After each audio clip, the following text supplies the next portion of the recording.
এটি একটি জিনের তৈরি মসজিদ। কি অবাক হচ্ছেন? অবাক হওয়ার কিছু নেই। এই মসজিদটি দিনাজপুর জেলার ঘোড়াঘাট উপজেলায় অবস্থিত। এই মসজিদটি প্রায় 500 বছরের পুরনো। এই মসজিদটি বাংলাদেশের প্রাচীন স্থাপত্যের অন্যতম একটি বড় নিদর্শন। মসজিদটির নির্মাণকাল নিয়ে রয়েছে বিভিন্ন মতামত।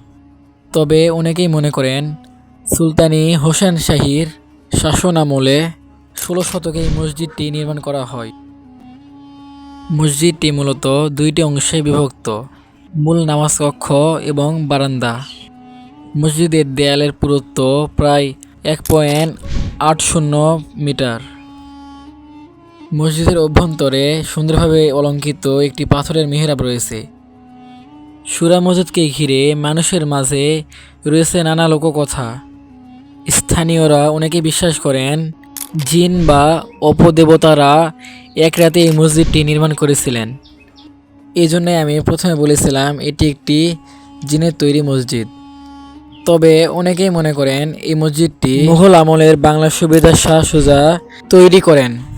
এরকম হাজারো কথা এই মসজিদ সম্পর্কে শোনা যায়।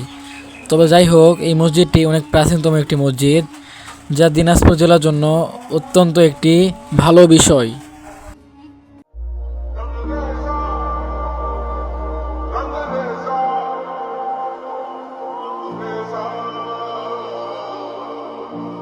মসজিদটির পাশে রয়েছে একটি বিশাল আকৃতির পুকুর। পুকুরটি দেখতে আসলে অনেক সুন্দর লাগে।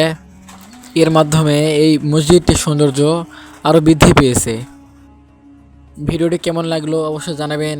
ভালো লাগলে লাইক, কমেন্ট এবং শেয়ার করবেন। আল্লাহ হাফেজ।